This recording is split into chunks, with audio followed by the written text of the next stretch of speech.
ಮತ್ತದೇ ಸಮಸ್ಯೆ ಕೊಲ್ಲಿ war effect ಅನ್ನ ಬೇಯಿಸೋಕೆ ಪರದಾಡೋ ಹಾಗೆ ಮಾಡ್ತಾ ಇದೆ. ಕಮರ್ಷಿಯಲ್ ಗ್ಯಾಸ್ ಪೂರೈಕೆಯಲ್ಲಿ ವ್ಯತ್ಯಯ ಆಗಿರುವುದರಿಂದ ಸಿಲಿಕಾನ್ ಸಿಟಿಯ ಕೆಲ ಹೋಟೆಲ್ಗಳು ಬಾಗಿಲು ಮುಚ್ಚುವಂತಹ ಪರಿಸ್ಥಿತಿ. ಇನ್ನೂ ಕೆಲ ಹೋಟೆಲ್ಗಳು ಸೌದೆ ಒಲೆಯ ಮೊರೆ ಹೋಗಿದ್ದಾವೆ.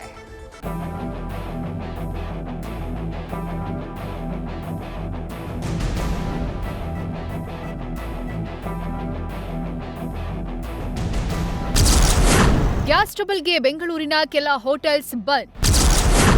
ಸಿಲಿಂಡರ್ ಅಭಾವದಿಂದ ಮಾಲೀಕರಿಂದ ಪರ್ಯಾಯ ವ್ಯವಸ್ಥೆ.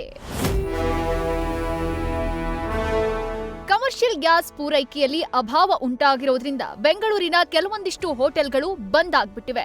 ಆದ್ರೂ ಕೆಲ ಹೋಟೆಲ್ಗಳು ಪರ್ಯಾಯ ಮಾರ್ಗ ಹುಡುಕೊಂಡಿವೆ. ಇಡ್ಲಿಗೆ ಫೇಮಸ್ ಆಗಿರೋ ಕೆಆರ್ ಸರ್ಕಲ್ ನಲ್ಲಿರೋ ನಿಸರ್ಗ ಹೋಟೆಲ್ನಲ್ಲಿ ಇಡ್ಲಿ ಬೇಯಿಸೋಕೆ ಮಾಲೀಕರು ಎಲೆಕ್ಟ್ರಿಕ್ ಬಾಯ್ಲರ್ಗಳ ಮೊರೆ ಹೋಗಿದ್ದಾರೆ. ಇಷ್ಟು ದಿನ ನಿಸರ್ಗ ಹೋಟೆಲ್ನಲ್ಲಿ ಬೆಳಗ್ಗೆ 7ರಿಂದ ರಾತ್ರಿ 7ರವರೆಗೂ ದೋಸೆ ಸಿಗ್ತಾ ಇತ್ತು. ಆದ್ರೀಗ ಬೆಳಗ್ಗೆ 9 ಗಂಟೆಯಿಂದ ಸಂಜೆ 3 ಗಂಟೆವರೆಗೂ ಮಾತ್ರ ಇಡ್ಲಿ ದೋಸೆ ಸಿಗ್ತಾ ಇದೆ. ಹೋಟೆಲ್ನಲ್ಲಿ ಚೈನೀಸ್ ಮತ್ತು ನಾರ್ತ್ ಮೆನ್ಯೂನಲ್ಲೂ ಕಟ್ ಮಾಡಲಾಗಿದೆ.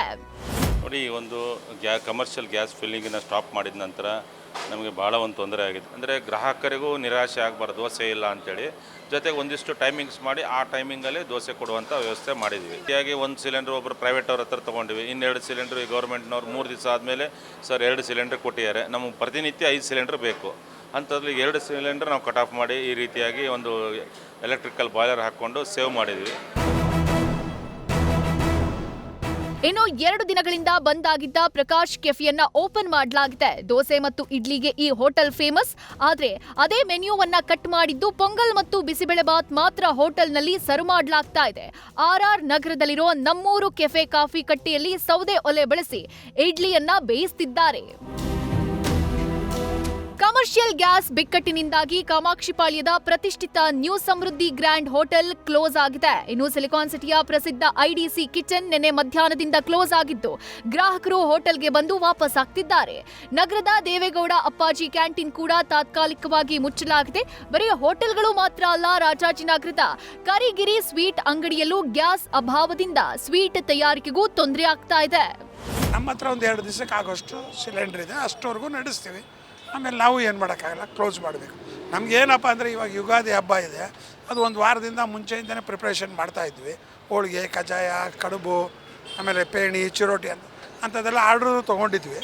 ಇವಾಗ ಏನಾಗುತ್ತೆ ಅಂದರೆ ಆರ್ಡ್ರ್ ತೊಗೊಂಡಿರೋದು ಫೋನ್ ಮಾಡಿ ಅವ್ರಿಗೆ ವಾಪಸ್ ಕೊಡ್ತೀವಿ ದುಡ್ಡು. ಮುಂದೆ ಮಾಡಬೇಕೋ ಬೇಡವೋ ಅನ್ನೋದು ಕ್ವಶ್ಚನ್ನು. ಗ್ಯಾಸ್ ಬಂದರೆ ಮಾಡ್ತೀವಿ, ಇಲ್ಲ ಅಂದರೆ ಇಲ್ಲ. ಎಲ್ಲ ಹೋಟೆಲ್ಸ್ಗಳು ಗ್ಯಾಸ್ಗೆ ಪರ್ಯಾಯವಾಗಿ ಸೌದೆ ಎಲೆಕ್ಟ್ರಿಕ್ ಬಾಯ್ಲರ್ ಬಳಸಿದ್ರೆ ಅದಮ್ಯ ಚೇತನದಲ್ಲಿ LPG ಬಳಸದೆ ಸ್ಟೀಮ್ ಕುಕ್ಕಿಂಗ್ನಲ್ಲಿ 1,65,000 ಮಕ್ಕಳಿಗೆ ಬಿಸಿ ಊಟ ತಯಾರು ಮಾಡಲಾಗ್ತಾ ಇದೆ.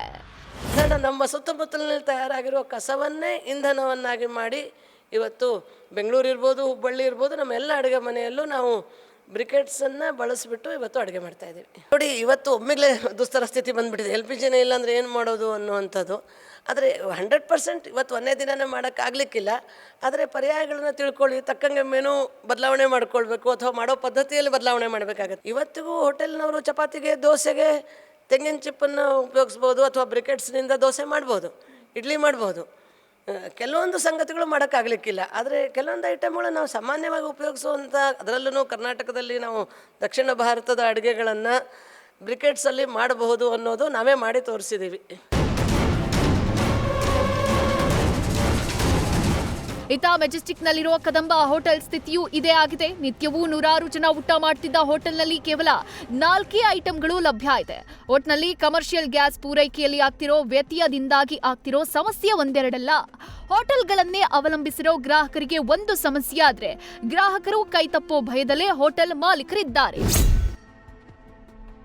ಚಂದನಾ ಜೊತೆ Savita, News First Bengaluru. News First ನಿರ್ಭೀತಿಯಿಂದ ನಿಮ್ಮ ಪರವಾಗಿ.